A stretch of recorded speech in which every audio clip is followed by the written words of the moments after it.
से निहार रहे हैं, सोच रहे हैं कि किस प्रकार से इनका धन्यवाद करूं, किस प्रकार से इनको अंतिम समय में पुष्पांजलि दूं। अब ना मेरे पास फूल है, ना मेरे पास ऐसी कोई सामग्री है, ना मैं सक्षम हूं कि मैं इनकी पूजा ही कर सकूं। तो सोचा ये वाणी भगवान ने मुझे दे रखी है, इसी वाणी से भगवान को पुष्पांजलि देता हूं। और पुष्पताग्र छंद में बड़ी ही सुंदर स्तुति गाई है पितामह भीष्म ने। अत्यंत मार्मिक एक एक श्लोक उसमें का ऐसा है कि जिसमें अगर आप सोचने सुनने बैठेंगे, समझने बैठेंगे तो स्तब्ध हो जाएंगे, वहीं एक श्लोक में ही रुक जाएंगे। आइए ज़्यादा नहीं, केवल 2 श्लोकों का हम ध्यान करते हैं। इतिमतिरूप कल्पिता वितृष्णा भगवती सात्वत पुंगवे विभुम्नि स्वसुखमुपगते क्वचिद्विहर्तुं प्रकृतिमुपेयुष्यद्भव प्रवाह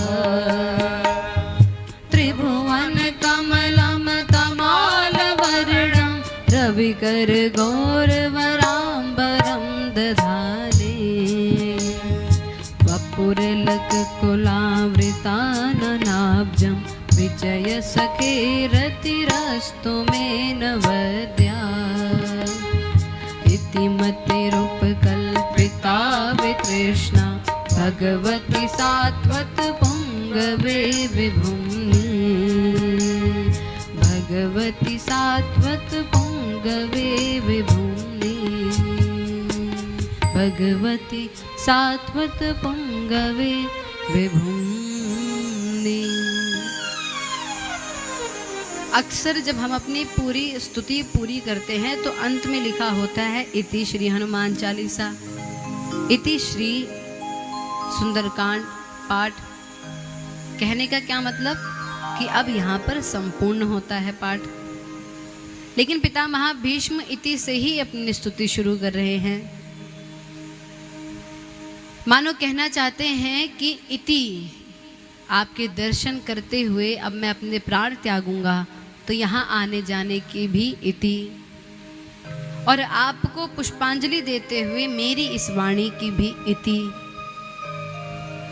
अंत में अपने आप को आपको समर्पित करते हुए इस जीवन की भी इति। हे प्रभु, आप बड़े दयालु हैं, दीन वत्सल हैं, भक्त वत्सल हैं।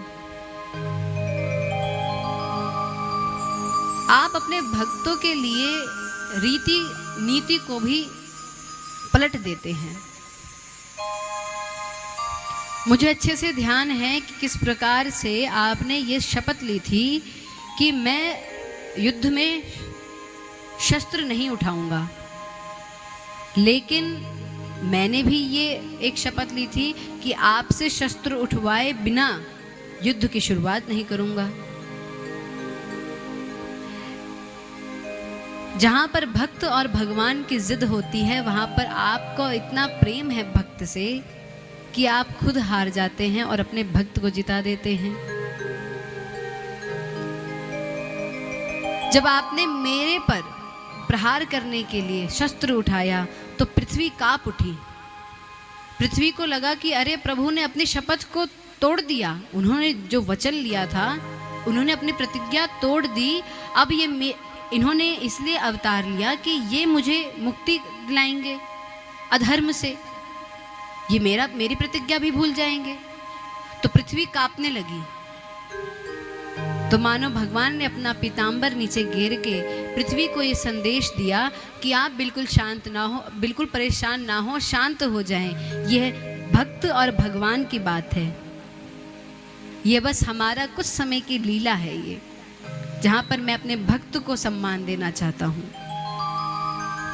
मुझे अच्छे से ध्यान है कि किस प्रकार से अर्जुन के रथ को हाँकते हुए आप दोनों सेनाओं के बीच में आकर के खड़े हुए। आपके माथे पे वो श्रम बंधु इस प्रकार से चमक रहा है जिस प्रकार से न जाने कितनी मणियों को इकट्ठा करके एक मणि बनी है। आपके वो मिट्टी में सने हुए आपके हाथ, आपके बाल एकदम घुंघराले उलझे हुए हैं। आपके उस स्वरूप को मैं ध्यान करता हूं। अर्जुन को जब आप गीता का पाठ सुना रहे थे और कौरवों की तरफ और पांडवों की तरफ देख रहे थे, तो अर्जुन तो मात्र अपने भाइयों को ही देख रहा था हर जगह, लेकिन मैंने अच्छे से देखा था प्रभु कि अर्जुन के साथ आप भी दोनों कौरवों को और पांडवों को देख रहे थे। मानो किसी की तो आपने आयु छीन ली और किसी को आयु प्रदान कर दी। ऐसे आप भक्त वत्सल भगवान, आपके चरणों में मैं अपने आप को समर्पित करना चाहता हूँ। मैं चाहता हूँ कि आपके चरणों में मुझे स्थान प्राप्त हो। पितामह भीष्म रास का ध्यान करते हैं, गोपियों का ध्यान करते हैं, जिन गोपियों ने अपना सब कुछ त्याग दिया। अंत में उन गोपियों को भी छोड़ करके आप गए, परंतु गोपियों का प्रेम वहां कम नहीं हुआ। उस आनंद की स्थिति में वो पहुंच चुकी थी जहां पर कोई तपस्वी मनस्वी पहुंच नहीं सकता।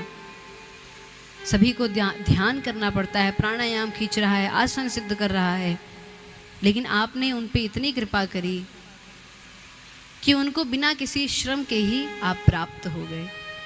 इस प्रकार से पितामह भीष्म ने भगवान की स्तुति करते हुए अपने प्राणों को वहीं त्यागा।